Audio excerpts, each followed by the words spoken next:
Hello दोस्तों, कैसे हैं आप? आई होप कि आप अच्छे होंगे। दोस्त, हम लोग क्या पढ़ रहे हैं? हम लोग जो है ना क्लास 12th का अकाउंट सब्जेक्ट पढ़ रहे हैं और इसके अंदर आज हम लोग ना एक नया चैप्टर पढ़ेंगे। अब चैप्टर कह लीजिए, भाग कह लीजिए, लेसन कह लीजिए, पाठ कह लीजिए, जो आपका दिल मांगता है ना सो कह लीजिए। वह कहते हैं ना, दिल मांगे मोर। जो आपका इच्छा कर रहा है, जो आपका दिल मांग रहा है सो कह लीजिए।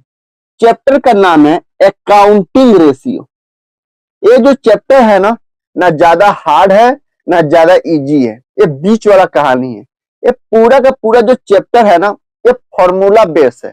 अगर आपको फॉर्मूला अच्छे से, अगर आप फॉर्मूला रट पाते हैं तो यह आपको चैप्टर बहुत बहुत इजी लगेगा। अब देखिए, अकाउंटिंग रेशियो में ना दो शब्द है, दो वर्ड है। पहला अकाउंटिंग, दूसरा रेशियो। अकाउंटिंग का मतलब क्या होता है? लेखांकन करना, जो पिछले हम कई सालों से करते हुए आ रहे हैं। इसका मतलब लेखांकन करने का मतलब क्या? लिखा पढ़ी करना। और रेशियो का मतलब होता है अनुपात। अनुपात को और तोड़िए तो इसका मतलब होता है फ्रैक्शन। हिंदी में कहे तो भिन्न। फ्रैक्शन को हिंदी में क्या कहते हैं? भिन्न। मतलब और इसको तोड़िए ना तो भिन्न का मतलब होता है कि जिसे आप अंश बाई हर में लिख सकते हो, उसे हम भिन्न कहते हैं। अंश का मतलब होता है अंग्रेजी में न्यूमरेटर, और हर को डिनोमिनेटर से हम इंडिकेट करते हैं। यानी इसमें पढ़ना क्या है, इस चैप्टर का पढ़ना क्या है? देखिए, हम अभी तक जितने भी अकाउंटिंग किए हैं ना अपने बुक्स में, जितना भी लिखा पढ़ी के काम किए हैं, जितना भी लेखांकन किए हैं, उन सभी को फॉर्मूला एफ, फॉर्मूला के आधार पर रेशियो में यानी अनुपात में बदलना सीखेंगे। जैसे कि रेशियो का मतलब, जैसे कि परसेंटेज में, प्योर में। प्योर का मतलब होता है x:y में, जहां x और y क्या रहेगा? नंबर रहेगा। और हम लोग टाइम्स में बदलना सीखेंगे। जितना भी अभी तक हम लिखा पढ़ी किए हैं उन सभी को अनुपात में बदलना सीखेंगे फॉर्मूला के बेस पे। तो भैया यहाँ पे फॉर्मूला जो है ना मेन होने वाला है। नहीं समझ में आया ना? कोई बात नहीं, हम थोड़ा थ्योरी पढ़ेंगे, थोड़ा प्रैक्टिकल करेंगे, सब धीरे धीरे हमारे दिमाग में बैठ जाएगा। देखिए, अगर इस चैप्टर में आप चैंपियन बनना चाहते हैं, इस चैप्टर पे अपना पकड़ बनाना चाहते हैं, मजबूती पाना चाहते हैं, स्ट्रॉन्ग करना चाहते हैं, तो भैया दो चीजों पे आपको फोकस करना पड़ेगा। पहला अकाउंटिंग टर्म्स और दूसरा फॉर्मूला। फॉर्मूला तो आपको रटना पड़ेगा, मैं फॉर्मूला लिखवा दूंगा, आपको रटना पड़ेगा। लेकिन अकाउंटिंग टर्म्स पे आपका पकड़ होना चाहिए, जो हम पीछे पढ़ चुके हैं। अकाउंटिंग टर्म्स में क्या, वही कि डेटर्स क्या होता है, क्रेडिटर्स क्या होता है, बिल रिसीवेबल क्या होता है, बिल्स पेबल क्या होता है, करंट एसेट क्या होता है, करंट लायबिलिटी क्या होता है, ये सब क्या है? अकाउंटिंग टर्म्स है। तो इस पे आपका पकड़ होना चाहिए। अब चलिए अकाउंटिंग रेशियो का ना हम लोग डेफिनेशन समझ लेते हैं। डेफिनेशन को एक बार देख लेते हैं। वैसे हम हिंदी में लिखवाए हैं, लिखे हैं, हम इंग्लिश में भी आपको प्रोवाइड करा देंगे। हिंदी में इसलिए लिखे हैं ताकि आप पढ़ो और इसको समझो। देखिए, अकाउंटिंग रेशियो वह रेशियो होता है, मतलब वह अनुपात होता है जो किसी कंपनी के फाइनेंशियल स्टेटमेंट्स को हिंदी में क्या कहते हैं? वित्तीय विवरण। जैसे कि बैलेंस शीट और प्रॉफिट एंड लॉस अकाउंट की दो संख्याओं की तुलना करके निकाला जाता है। नहीं समझे? अभी समझाते हैं। अकाउंटिंग रेशियो में करंट रेशियो जो है ना, एक करंट रेशियो जो है ना एक अकाउंटिंग रेशियो है। तो अगर आपको करंट रेशियो पता करना है, किसी कंपनी का करंट रेशियो कितना है, मतलब करंट अनुपात कितना है, भिन्न कितना है, अंश बाई हर कितना है, तो आपको बैलेंस शीट का, यानी कंपनी के बैलेंस शीट में एक तो करंट एसेट का पता होना चाहिए कि भाई करंट एसेट है कितना बैलेंस शीट में, बिजनेस में, कंपनी में करंट एसेट कितना है, और करंट लायबिलिटी कितना है। अगर ये दो पता चल गया आपको, तो फिर आप आराम से करंट रेशियो जो है ना निकाल सकते हैं। अगर आसान शब्दों में कहे ना, तो अकाउंटिंग रेशियो का मतलब क्या होता है? अकाउंटिंग रेशियो से हमें कंपनी की आर्थिक हालात समझने में मदद मिलती है। जैसे जैसे कोई पिक्चर जब बनता है ना, कोई पिक्चर बनता है तो उसका ट्रेलर जो है ना पहले रिलीज किया जाता है, पब्लिकली रिलीज किया जाता है। क्यों? ताकि पब्लिक जो है ना वह देख के अंदाजा लगा सके कि भाई पिक्चर है कैसा। भाई जब मान लीजिए कोई चीज आपको देखना है, जैसे मान लीजिए कोई पिक्चर आपको देखना है, कोई भी पिक्चर, एग्जांपल समझिए ना, कोई पिक्चर जब रिलीज होता है, कोई पिक्चर जब बनकर तैयार होता है हमारे इंडस्ट्री में, मतलब पिक्चर इंडस्ट्री में, तो पहले क्या किया जाता है, ट्रेलर रिलीज किया जाता है। और हमको भाई हमको उस पिक्चर को देखना है कि नहीं देखना है, पहले हम ट्रेलर से अनुमान लगा लेते हैं कि भाई पिक्चर कैसा होगा। उसी तरह अकाउंटिंग रेशियो से कंपनी के आर्थिक स्थिति को, आर्थिक हालात समझने में मदद मिलती है। हम सीखेंगे, टेंशन लेने की जरूरत नहीं है, ठीक है। अब सवाल उठता है कि why need accounting ratio, accounting ratio जो है क्यों जरूरी है, क्यों जरूरी है, व्हाई नीड। देखिए अब लिखे हैं, अकाउंटिंग रेशियो से पता चलता है, पहला, कंपनी मुनाफा कमा रही है या नहीं। अगर हम अंग्रेजी में भी लिख सकते थे, कोई दिक्कत नहीं था, गूगल पे जाते ट्रांसलेट करते और इंग्लिश में लिख सकते थे, लेकिन आपके दिमाग से ना, जब तक हम पढ़ा रहे हैं तब तक तो दिमाग में रहेगा, उसके बाद निकल जाएगा, इसलिए हिंदी में लिखे हैं। कभी भी आप इसको पढ़िएगा ना, फटाफट दिमाग में सेट होते जाएगा। दूसरा, कंपनी की भुगतान करने की क्षमता कैसी है।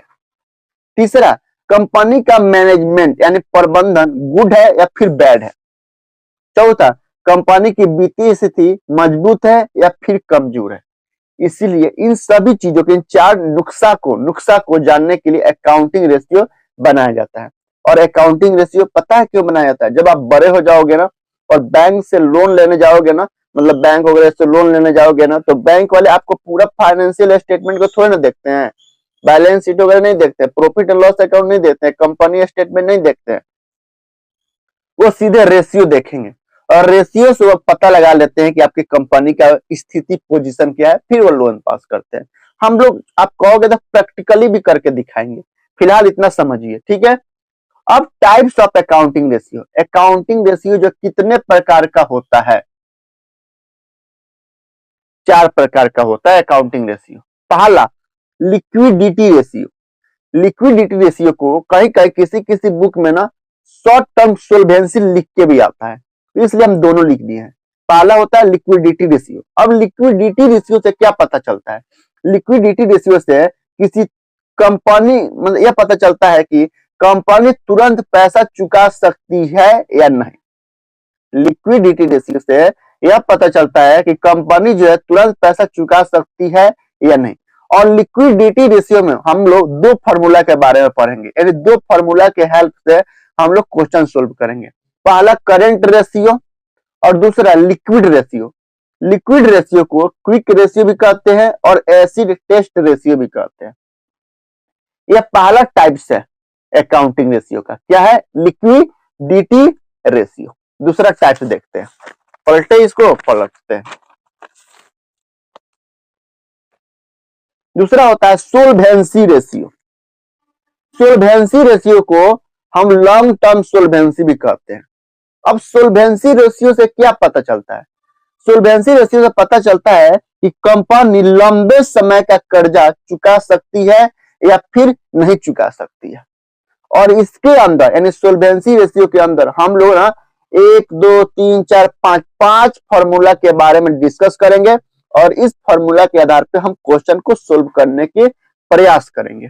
पहला डेब्ट इक्विटी रेशियो, दूसरा total asset to debt ratio, तीसरा प्रोप्राइटरी रेशियो, चौथा इंटरेस्ट कवरेज रेशियो और पांचवा debt to capital employed ratio. ये 5 फार्मूला हम लोग को रटना है। अभी हम फार्मूला नहीं लिखवा रहे, फार्मूला भी लिखवाएंगे, डोंट वरी। तीसरा अकाउंटिंग रेशियो में तीसरा टाइप्स क्या है, तीसरा जो टाइप्स है उसका नाम है एक्टिविटी रेशियो। एक्टिविटी रेशियो बोल के पढ़िए।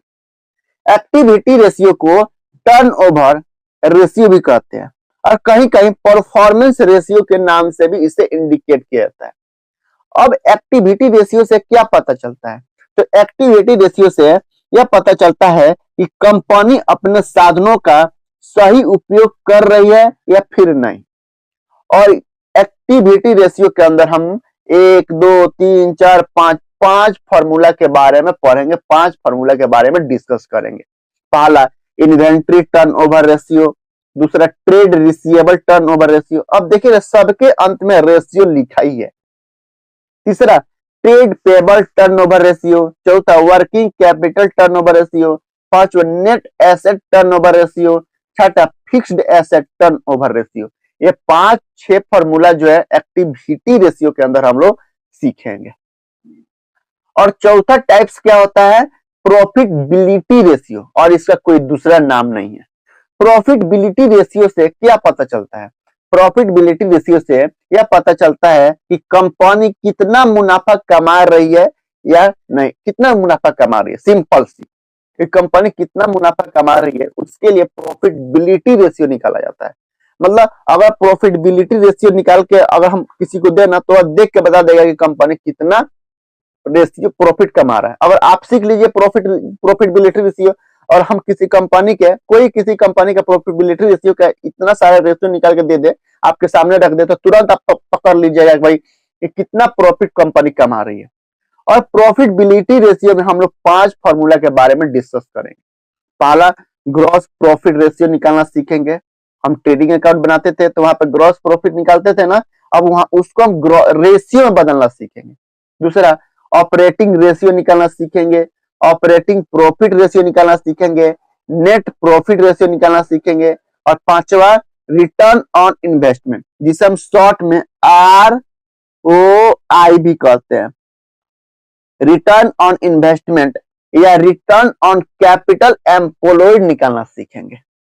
तो 4 टाइप से 4 टाइप से आपका अकाउंटिंग रेशियो निकालने का। अब कुछ नोट्स है उसको एक बार ना पढ़ लीजिए।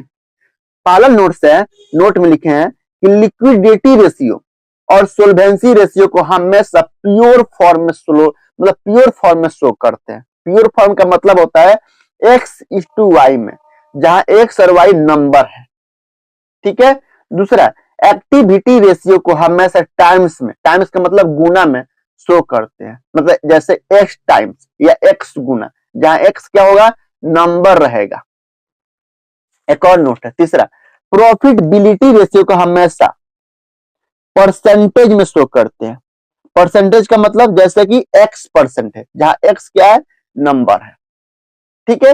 अब पहला जो है टाइप्स, जो अकाउंटिंग रेशियो में जो पहला टाइप्स है उसका क्या नाम था, लिक्विडिटी रेशियो, जिसे पता चलता है कंपनी, यहाँ पे लिखा है ना लिक्विडिटी रेशियो से क्या पता चलता है, चलिए एक बार और देख लीजिए। लिक्विडिटी रेशियो से क्या पता चलता है, यह पता चलता है कंपनी तुरंत पैसा चुका सकती है या नहीं। और लिक्विडिटी रेशियो में 2 फॉर्मूला पढ़ना है, पहला करंट रेशियो और दूसरा लिक्विड रेशियो। अब देख लेते हैं कि करंट रेशियो बराबर होता क्या है। करंट रेशियो बराबर होता है करंट एसेट बटा करंट लायबिलिटीज। अब करंट एसेट क्या होता है, करंट लायबिलिटी क्या होता है, ये मत पूछना बाबू, हमने आपको पढ़ा दिए हैं, पढ़े हैं ना आप, आई होप कि आप पढ़े होंगे। वही करंट एसेट का मतलब जो अगले 1 साल के अंदर, 1 साल के अंदर वो कैश में कन्वर्ट हो सकता है, उसको हम करंट एसेट कहते हैं। और करंट लायबिलिटीज क्या होता है, वह लायबिलिटीज जो अगले 1 साल के अंदर पे करना होता है। जैसे सन्ड्री डेटर जो है वह करंट एसेट हो गया, हम एक एग्जाम्पल बताएंगे। और सन्ड्री क्रेडिटर क्या हो गया, एक करंट लायबिलिटीज हो गया। तो यहाँ लिखिए करंट एसेट के अंदर क्या क्या आता है, cash in hand, cash at bank, marketable security, short term investment, debtors, account receivable, bill receivable, stock जिसे हम इन्वेंट्री भी कहते हैं। और स्टॉक के अंदर क्या क्या आता है, raw material, work in progress, finished good, prepaid expense, accrued income, outstanding income, short term loan and advance, bank balance, cheque draft in hand, short term investment. ये क्या है, ये सब करंट एसेट होता है। लेकिन करंट एसेट में हम इन्वेंट्री लेते हैं तो इन्वेंट्री में से हमेशा माइनस करेंगे क्या, loose tools and store and spares को। जब भी करंट एसेट हो, करंट एसेट मान लीजिए करंट रेशियो निकालना है और करंट एसेट दिया इन्वेंट्री और उसके साथ दिया है loose tools, store and spares, तो loose tools and store and spares एक करंट एसेट है, लेकिन करंट रेशियो निकालते समय इसको करंट एसेट में से माइनस कर देते हैं, इन्वेंट्री में से माइनस कर देते हैं। दूसरा, डिडक्ट करते हैं प्रोविजन फॉर डाउटफुल डेट्स को फ्रॉम सन्ड्री डेट से। अगर अगर पीडीडी दिया है, प्रोविजन फॉर डाउटफुल डेब्ट्स दिया है, तो उसको हमेशा सन्डी डेटर क्या होता है, करंट एसेट होता है, उसको हमेशा माइनस करते हैं। तो ये जो लिस्ट है ना, इसको आपने एक बार रीड कर लीजिएगा, ये सब करंट एसेट के अंदर आता है, करंट एसेट है। अब देख लेते हैं करंट लायबिलिटीज। करंट लायबिलिटी के अंदर क्या क्या आता है, तो trade payable, bills payable, short term loans, bank overdraft, outstanding expenses, accrued expenses, income received in advance, provision for tax, proposed dividend, unpaid dividend, short-term provision, other current liability, Sunday creditors, short-term borrowing, ये सब क्या है, एक current liabilities का part है। ठीक है, तो घबराने की जरूरत बिल्कुल भी नहीं है। जब हम लोग क्वेश्चन करेंगे ना, एक बार इसको आप रीड कर लीजिएगा, याद करने की थोड़ा भी जरूरत नहीं है, बस रीड कर लीजिएगा, ताकि हम जब भी क्वेश्चन कराएंगे ना तो आपको क्लियर समझ में आएगा। ठीक है, अब नोट पढ़ लीजिए, कुछ नोट लिखवाएं। करंट रेशियो का आइडियल रेशियो जो होता है वो 2:1 होता है। मतलब मान लीजिए आप करंट रेशियो निकाल रहे हैं, और करंट रेशियो को हमेशा प्योर फॉर्म में लिखते हैं, प्योर फॉर्म में लिखते हैं, पीछे हम बताया ना प्योर फॉर्म में, यानी x:y में, जहाँ x और y क्या होता है, नंबर होता है। तो आइडियल माना जाता है, करंट रेशियो में आइडियल रेशियो माना जाता है 2:1। अगर 2:1 से कम रेशियो आ रहा है ना, तो माना जाता है कि कंपनी की स्थिति जो है ना थोड़ा खराब है, करंट रेशियो के मामले में। सॉरी। और इससे थोड़ा हाई जाता है ना, हाई अगर ए भी बढ़ता है, एसेट भी बढ़ता है, और लायबिलिटी का भी रेशियो बढ़ता है, तो बेस्ट माना जाता है। लेकिन आइडियल जो है ना, मतलब आदर्श, मतलब गुड जो है ना, मतलब अगर आना चाहिए ना मिनिमम, अगर 2:1 है ना, तो कहा जाता है भाई बेस्ट है। ठीक है, ठीक है। लिक्विड रेशियो का आइडियल रेशियो क्या होता है, 1:1 होता है, यानी इससे कम नहीं होना चाहिए। मतलब जब भी आप किसी कंपनी के अकाउंटिंग रेशियो आप बनाइए ना, तो कंपेयर कीजिए ना, तो हमेशा ये मतलब दिमाग में रखिएगा कि लिक्विड रेशियो जो है ना, वह 1:1 से कम नहीं होना चाहिए।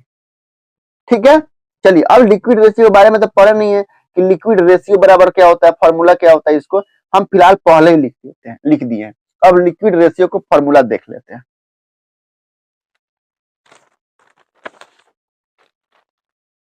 लिक्विड रेशियो को क्या कहते हैं, क्विक रेशियो भी कहते हैं, या एसिड टेस्ट रेशियो भी कहते हैं। अगर लिक्विड रेशियो नहीं देकर अगर क्विक रेशियो दिया है कि क्विक रेशियो निकालिए या एसिड टेस्ट रेशियो निकालिए, तो घबराने की बिल्कुल जरूरत नहीं है, क्योंकि तीनों का मतलब एक ही है। अब पापा को अब्बा कहिए, बाबूजी कहिए, फादर कहिए, पिताजी कहिए, है कि नहीं, डैडी कहिए, बात तो एक ही है, तो सेम बात है। अब क्विक रेशियो बराबर क्या होता है, क्विक रेशियो बराबर होता है लिक्विड एसेट या क्विक एसेट बट्टा करंट लायबिलिटीज। अब भाई अब लिक्विड एसेट क्या होता है या क्विक एसेट क्या होता है, लिक्विड एसेट का मतलब वह एसेट जो जल्दी, थोड़ा भी देर नहीं लगे कैश में बदलने में। अब लिक्विड एसेट में क्या आता है, तो देखिए लिक्विड एसेट बराबर क्या होता है, जो करंट एसेट है ना, उस करंट एसेट में से इन्वेंट्री माइनस कर दीजिए। इन्वेंट्री को वही क्लोजिंग स्टॉक कहिए, स्टॉक कहिए, माइनस कर दीजिए। अगर प्रीपेड एक्सपेंसेज है, जैसे रेंट पहले पे कर दिया आपने, इलेक्ट्रिसिटी बिल पहले ही पे कर दिया, तो है करंट एसेट, तो करंट एसेट में से उसको भी माइनस कर दीजिए। अगर आप गवर्नमेंट को एडवांस टैक्स दिए हैं, तो है करंट एसेट, उसको भी माइनस कर दीजिए। एक्रूड इनकम, एक्रूड इनकम का मतलब है कि आपने कहीं काम किए हैं, आपका काम हो गया, पैसा मिलना था लेकिन मिला नहीं है, income earn but not receive, तो हमारे लिए करंट एसेट है। लेकिन लिक्विड एसेट निकालने के लिए करंट एसेट में से उसको माइनस कर देते हैं, यानी करंट एसेट में से माइनस करते inventory, prepaid expense, advance tax, accrued income. यदि है तो सब में से कोई एक है, तो कोई भी है तो, या सब है तो सब माइनस करते हैं, तो जो निकल के आता है ना, उसको हम बोलते हैं लिक्विड एसेट। तो लिक्विड एसेट ऊपर रख दीजिए, लिक्विड एसेट निकल गया, और करंट लायबिलिटी जो है, जो करंट लायबिलिटी उधर पर आया ना करंट रेशियो में, वही करंट लायबिलिटी यहाँ भी सेम ही है। तो हमारा क्विक रेशियो आराम से निकल जाएगा। और क्विक रेशियो को, लिक्विड रेशियो को, लिक्विड रेशियो को क्या है, लिक्विडिटी रेशियो के अंदर आता है, तो इसको हम प्योर फॉर्म में दिखाते हैं। और लिक्विड रेशियो को हमेशा, इसका आइडियल रेशियो क्या होता है, 1:1 होता है। एक और फॉर्मूला होता है, उसको भी एक बार थोड़ा सा देख लीजिए, फिर हम लोग कल दूसरा रेशियो पर चलेंगे। ठीक है, होता है क्या होता है, वर्किंग कैपिटल, ये भी एक फॉर्मूला है कि वर्किंग कैपिटल यानी कंपनी के वर्क करने के लिए कितना कैपिटल की जरूरत है। तो वर्किंग कैपिटल बराबर होता है करंट एसेट में से करंट लायबिलिटीज को माइनस कर दीजिएगा, करंट एसेट में से करंट लायबिलिटी को माइनस कर दीजिएगा ना तो वर्किंग कैपिटल का पता लग जाता है। तो आई होप कि आपको इतना समझ में आया होगा। फिर भी मैं बार बार कह रहा हूं, फिर भी यदि कहीं कोई दिक्कत है, प्रॉब्लम है, समस्या है, आपको समझ में नहीं आया तो मेरा आपसे विनती है, रिक्वेस्ट है कि जरूर और जरूर कमेंट जरूर करिए और बताइए, मैं कोशिश करूंगा उसको और क्लियर करने के लिए। ठीक है, तो फिलहाल इतना ही रहने देते हैं, बाकी कल देखते हैं। बाय। मतलब आज हम लोग ना टाइप्स ऑफ अकाउंटिंग रेशियो में लिक्विडिटी रेशियो के बारे में पढ़ लिया है ना, इसमें करंट रेशियो और लिक्विड रेशियो कैसे निकालते हैं भी देख लिया है, उसका फॉर्मूला देख लिया है। कल हम दूसरा रेशियो के बारे में पढ़ेंगे। ठीक है, तो चलिए बाय, कल मिलते हैं, फिर बाय, टाटा।